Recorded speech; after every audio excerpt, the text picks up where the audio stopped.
Los Angeles authorities detailing their case against singer David in the killing of teenager Celeste Rivas Hernandez. Today I am announcing the charges against David Anthony Burke, the musician known as David, spelled D4vd, in connection with the brutal and horrific murder of Celeste, a 14-year-old at that time.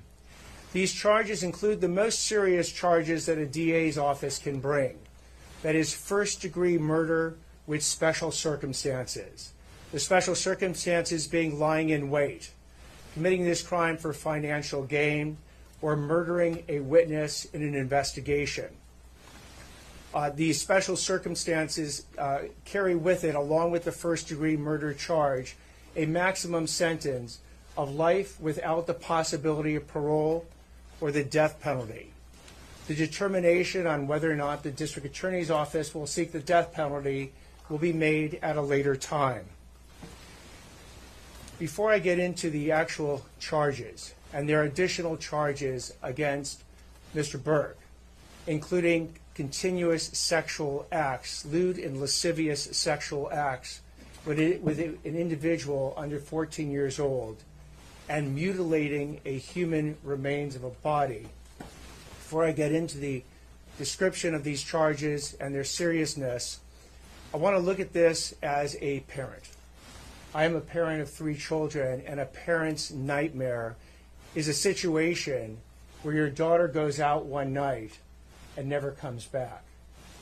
As we will show in a court of law, and what I also want to make sure about that the understanding of these charges is clear, is my description of these charges is not evidence that we are going to present in court. These charges, in fact, will not be evidence in the court. Evidence will be the witness testimony, the documents, and different types of admissible testimony that we will admit into court in the prosecution, and if it leads to the eventual trial of Mr. Burke, to convince a jury of 12 people beyond a reasonable doubt that each and every one of these charges is true, as well as the special allegations and circumstances that have been alleged. Now, back to this being a parent's nightmare. On April 23, 2025, as been alleged by the complaint, Celeste, a 14-year-old at that time, went to Mr. Burke's house in the Hollywood Hills. She was never heard from again. On September 8, 2025, as alleged in the complaint, Miss Celeste's remains, her dismembered and decomposed remains, were found in 2 bags inside of a front trunk of a car registered to Mr. Burke. Thereafter began an investigation. The investigation was to determine who killed, who murdered Celeste months and months before. That investigation was carried out in unison and in partnership between the LAPD's Robbery Homicide Division and the District Attorney's Office. At every point in the investigation, through the arrest and the filing of charges, the LAPD and the District Attorney's Office have worked in lockstep. There's been no disagreements amongst these entities in deciding how to proceed with this case, ultimately leading to these charges today.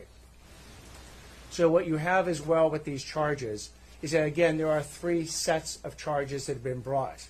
The first-degree murder with special circumstances, and again, those special circumstances are lying in wait. That Celeste went to Mr. Burke's home on the night of April 23, 2025, as alleged in the complaint, at his invitation, and again, was not heard from again. The second is a special circumstance being that this murder was committed for financial gain.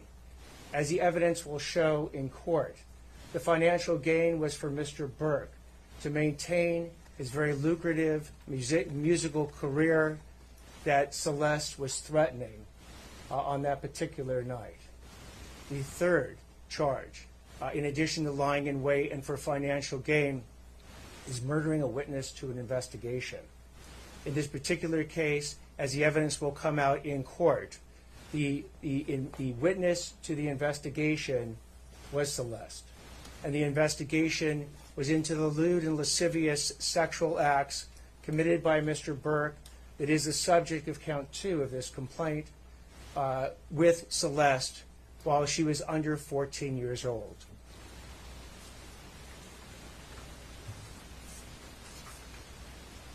I had the chance to meet with some of the family members of Celeste, and their grief is uncalculable as to what happened to their daughter. What they have demanded, what we have assured them that the district attorney's office working with LAPD would give them is the proof beyond a reasonable doubt on who killed their daughter, on how their daughter was killed, when their daughter was killed, and bring that killer to justice. That killer that we have now charged is David Anthony Burke. LAPD Chief Jim McDonnell was there too and responded to criticism of his department's handling of the case. Throughout the 7-month investigation, this department has faced criticism for how we handled the case and for our decision not to provide details. I want to be clear about something. My duty is not to fuel speculation, it's to deliver justice, and that requires patience and discipline on everybody's part. This investigation was driven by a single purpose: to secure justice for Celeste Rivas and for those who loved her.